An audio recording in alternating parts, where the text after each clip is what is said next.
He thought it was a routine debt letter.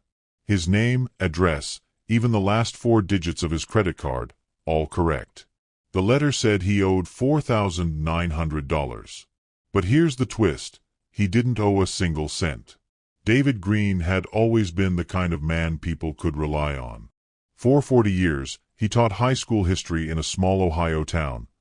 Never late, never absent, never missed a payment in his life. His friends called him Mr. Reliable.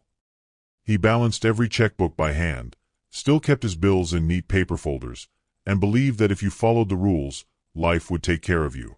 So when that letter arrived, neat envelope, official seal, return address in Washington, D.C., it didn't raise suspicion. It looked exactly like any other government notice he'd received during his working years. He sat at his kitchen table, glasses sliding down his nose, coffee cooling beside him, and carefully opened it. Inside was a printed notice from Federal Account Recovery Bureau. The header looked legitimate: watermark, barcode, even a small eagle emblem. It said there had been a discrepancy with a credit balance from years ago. According to their records, David owed $4,912.67 in unpaid debt connected to an old store card. He blinked at the number. He hadn't used that card in more than a decade. He'd closed the account himself after retirement. But the letter included the last 4 digits of his old credit card number, his full name, his correct address, even the date of his last verified payment. It all checked out. At the bottom, in red ink, the note read, "Immediate payment required to prevent escalation to legal status." There was also a phone number and a case reference. The language was polite, not threatening, but serious. It said, "We're reaching out to resolve this matter before it is forwarded to the Federal Debt Registry."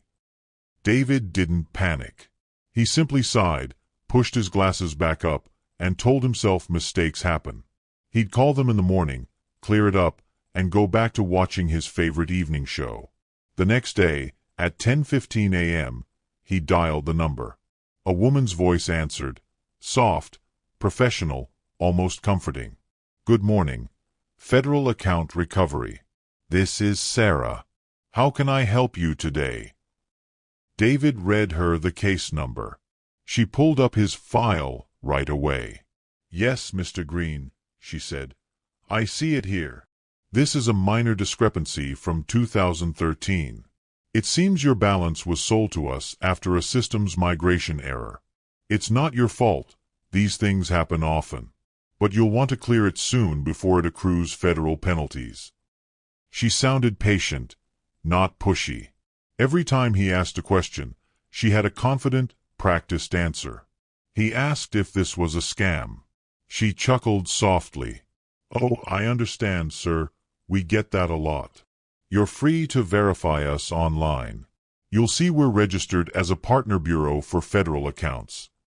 He typed their website address into his old desktop computer, and sure enough, it loaded instantly. The logo matched the letter. There were testimonials, reviews, a Better Business verification badge, and even a section labeled About Us with staff photos. He felt reassured. Everything about it looked real. So when she said, "Mr. Green, we can close your case quietly today if you make the one-time settlement of $4,912. That will prevent any collection activity or credit notice." He didn't hesitate for long. After all, he'd spent a lifetime teaching his students about integrity, about doing what's right even when no one's watching. If he owed something, he'd pay it. She gave him the wiring details, a reference code, and even sent an email confirmation that looked exactly like what his real credit company used to send. He double-checked every line. The sender's address ended in .govinfo.net. The letterhead was identical to the printed one. Even the signature looked handwritten.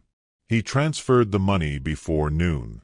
When she thanked him, she said warmly, "You're a good man, Mr. Green. Not many people handle their obligations with such respect. I wish all our clients were like you." He smiled faintly. "Just trying to do the right thing," he said.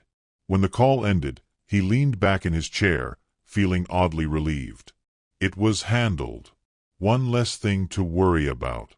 He printed the confirmation, added it to his folder labeled Finances, and made himself lunch, soup and toast, same as always. That night, he told his daughter on the phone. "It's funny how something small like a billing error can make you nervous at my age." She laughed. "You're too careful to have errors, Dad." And he chuckled along. He didn't mention the payment. There was no need. It was over. But the thing about scams like these, they don't stop when you pay. They start. Within 48 hours, his phone would ring again. Same calm tone. Same federal voice. Different case number. A new amount. And a promise that if he didn't act soon, things could escalate. David Green had no idea that what he thought was doing the right thing was about to cost him not just his savings, but his peace. It had been exactly 7 days since David made the payment. He'd gone back to his routine, morning walks, crossword puzzles, a quiet cup of coffee before sunrise. Life felt normal again. Until the phone rang. The caller ID showed the same number. Federal account recovery. David picked up, expecting maybe a receipt or confirmation call. But this time, the man's voice was different. Colder, firmer, more mechanical. "Mr. Green," the voice said, "I'm calling from the Legal Resolution Division. There's been another update on your file." David frowned. "Another update? I thought it was cleared." "Well, sir," the voice continued smoothly, "unfortunately, an associated account from the same creditor has surfaced. It seems your prior balance was only partially resolved. To finalize this and avoid any court filings, we'll need to process an additional $9,000 payment within the next 48 hours. David felt a quiet unease creep into his chest. Something didn't sound right. Court filings? "I was told this was just a billing mistake," he said slowly. "Yes, sir, that's correct, and we're trying to help you before it escalates. If this reaches collections, it could freeze your Social Security disbursements and impact your federal records." The tone was calm but heavy with authority, the kind that makes you listen, the kind that makes fear sound logical. David hung up. For the first time, he didn't feel relief. He felt doubt. He went back to his computer, opened the same website, and tried to log in. It didn't load. The browser showed a blank white screen. He refreshed it. Nothing. He checked the email confirmation again, clicked the support link, page not found. That's when his stomach dropped. He called the same number again. This time, a different woman answered. "Federal account recovery. How may I assist?" He gave her his case number. She paused. "I'm sorry, sir. That file isn't active in our system. Are you sure you have the right department?" He hung up without answering. For the next hour, he sat in silence at the table, the letters spread out in front of him, tracing the print with his finger, reading and rereading every word.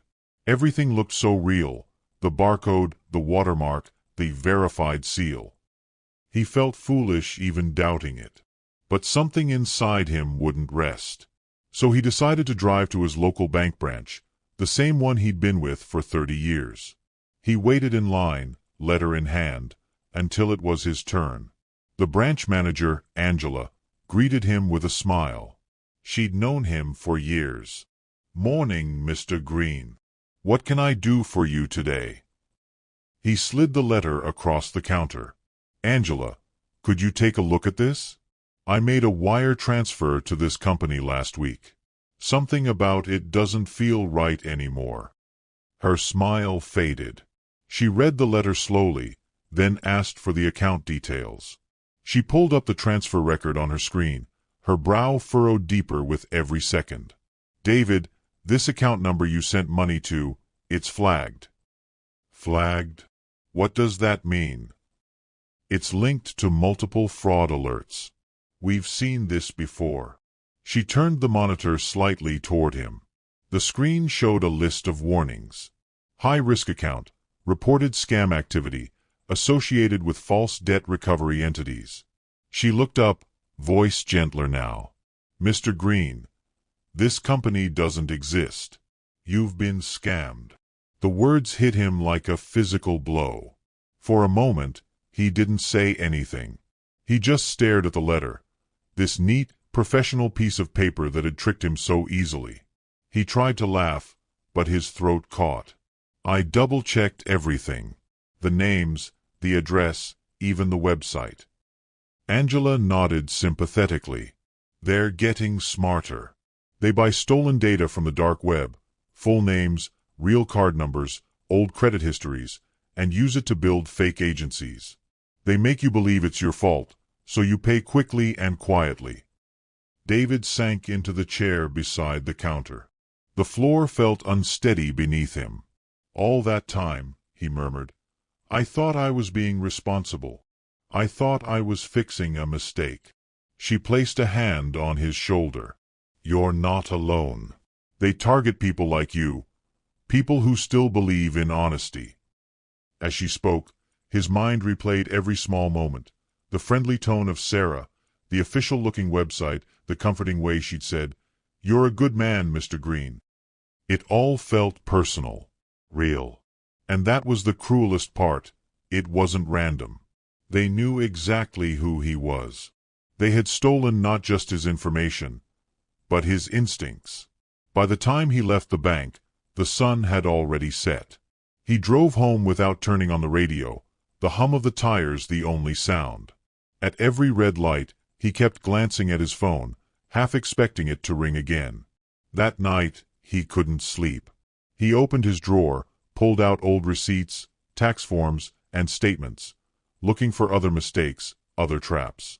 But all he found was proof of who he was: careful, honest, meticulous.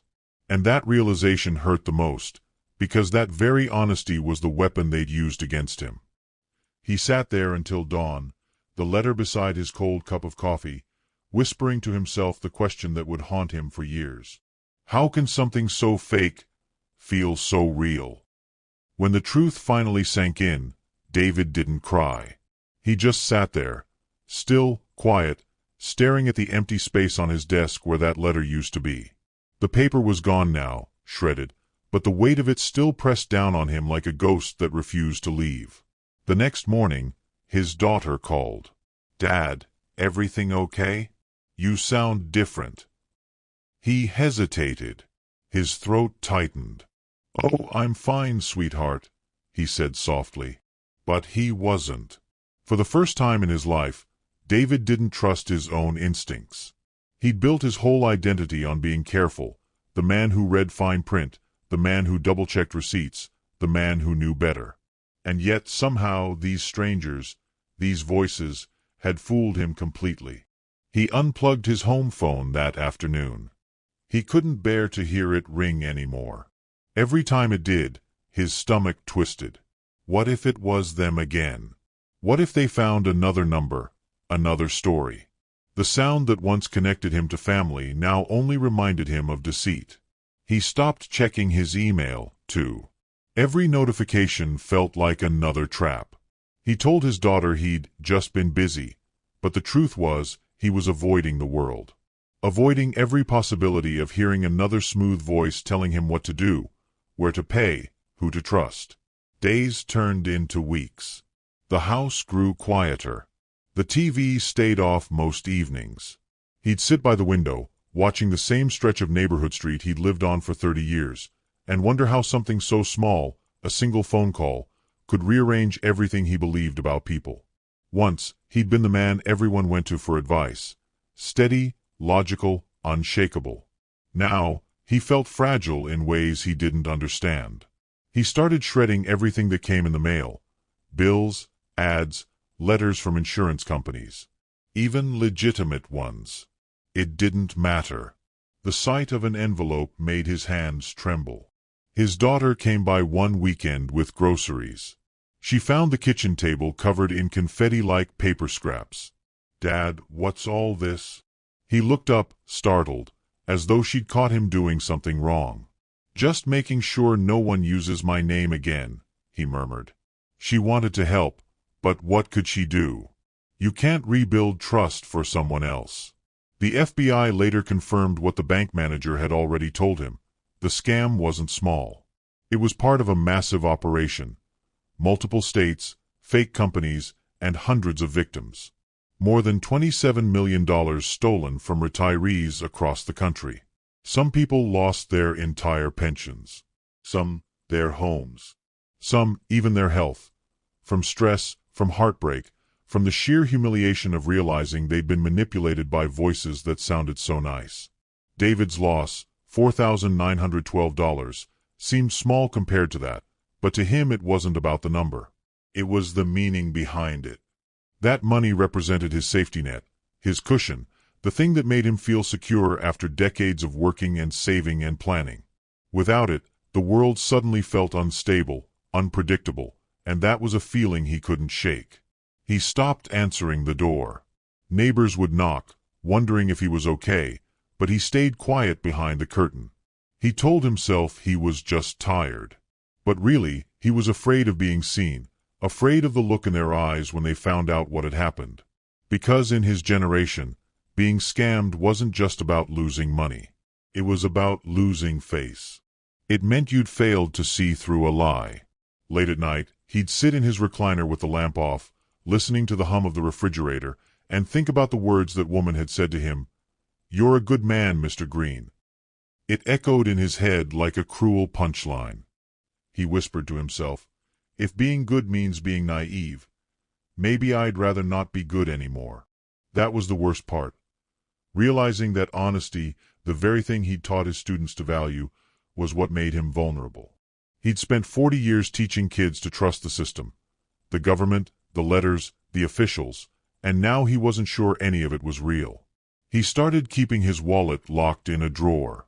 He wrote down every phone number on paper before dialing it. He even called his bank twice a week, not because he needed to, but because he had to hear a real person's voice, to remind himself that not everyone was pretending. One afternoon, a friend from his old school stopped by to invite him to a community dinner.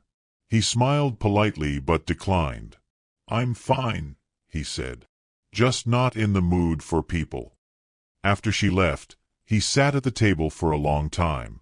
Outside, the sun was setting, spilling orange light across the windowpane. He picked up the framed photo of his wife, who'd passed years earlier, and whispered, "You'd laugh at me for falling for this. You always said I was too trusting." He chuckled once, dry, tired, then set the photo back down. His eyes lingered on it for a moment before drifting back to the shadows filling the room. That's when he said it out loud, to no one in particular. "It's not the money I miss, it's the trust one lost." The words hung in the air, soft but sharp, like a confession he'd been waiting to make. And as the room darkened around him, the truth settled in. They hadn't just stolen his savings. They'd stolen his peace. That quiet certainty that good things were safe, that people meant what they said, that honesty was still a shield. Now, every phone ring felt like danger. Every envelope looked like betrayal. And the world he'd once believed in, neat, predictable, fair, suddenly felt like something he no longer recognized. Before you pay anything, before you sign anything, before you trust any voice on the other end of the line, stop, take a breath, and call your real bank. That one pause can change everything, because sometimes the most dangerous debt is the one that never even existed. David learned that lesson the hardest way possible. He used to believe that every official letter meant something, that every call from a federal agency carried weight. But now, he knows better. He knows the real game isn't about money. It's about trust. And trust, once broken, is more expensive than any bill you'll ever pay. The scammers never needed to steal his identity. They stole something deeper, his belief in the world he thought was safe. He thought about it one morning while sipping his coffee. Same kitchen, same table. But everything felt different now. The world outside his window looked quieter, somehow smaller, like it had folded in on itself. He realized that the real danger wasn't the call he answered. It was the fear that followed. Because fear makes you pay twice, once in money and again in peace. That's what these scammers count on. They don't need guns. They don't need masks. They just need you to believe them for 30 seconds. 30 seconds of panic. That's all it takes. They sound so official. They use words that trigger fear. Lawsuit, arrest, collections, federal case. They rush you, pressure you, tell you, this has to be resolved today. And in that rush, that blur of worry and confusion, they win. It's not about intelligence. It's about emotion. They don't attack your logic. They attack your calm. And that's why so many good, careful, decent people fall for it. So, if you ever find yourself in that moment, phone in hand, heart racing, someone on the line telling you you're in trouble, remember David. Remember how easy it is for lies to sound like truth when fear is whispering in your ear. Put the phone down. Call your real bank. Or your daughter. Or your friend. Anyone who's not trying to sell you peace in exchange for panic. Because peace doesn't come through payment links. It doesn't come in the form of an urgent notice. And it sure doesn't come from someone who refuses to meet you in person. David eventually reported the scam to the authorities. He didn't get his money back, but he got something even more valuable, a voice. Now, when he talks to his old students or neighbors at the cafe, he tells them, don't be embarrassed. Don't hide. Talk about it. Because silence is where scams survive. And awareness, that simple act of sharing, is what destroys them. He became a quiet teacher again. Not in a classroom, but in life. Telling anyone who'd listen that no one's too smart or too careful to be tricked. The truth is, scams have evolved. They look polished. They sound official. They even use real government logos and names of real employees.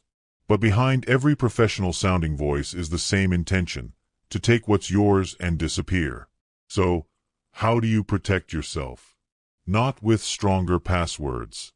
Not with new antivirus software, but with pause. That's right, pause. Pause before you pay. Pause before you reply. Pause before you panic.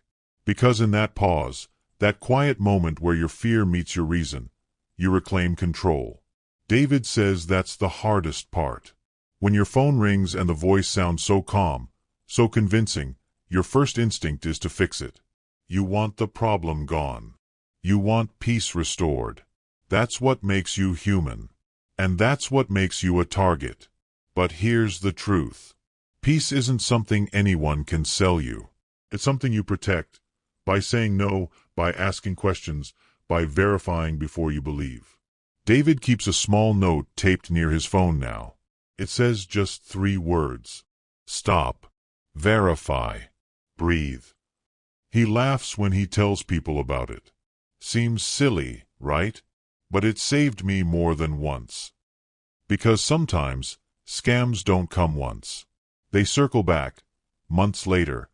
Different voice, same game. And now, he knows how to spot them. He doesn't panic. He doesn't apologize. He doesn't explain himself. He just says, send me something official, and I'll have my lawyer look it over. 9 times out of 10, the line goes silent. That's silence. That's power. It's the sound of you taking your trust back. So if you're watching this, if you've ever doubted yourself, ever felt foolish for believing the wrong person, know this, you're not alone. Good people get fooled every day because they see the best in others. That's not weakness. That's humanity. But in a world where trust is currency, protect it like gold. Before you click. Before you sign. Before you believe. Pause. Verify. Breathe. Because sometimes the most dangerous debt isn't the one you owe. It's the one someone convinces you exists. And one fake letter, one smooth voice, one moment of panic can rewrite your entire story. Before you pay anything, call your real bank. Because sometimes the most dangerous debt is the one that never existed.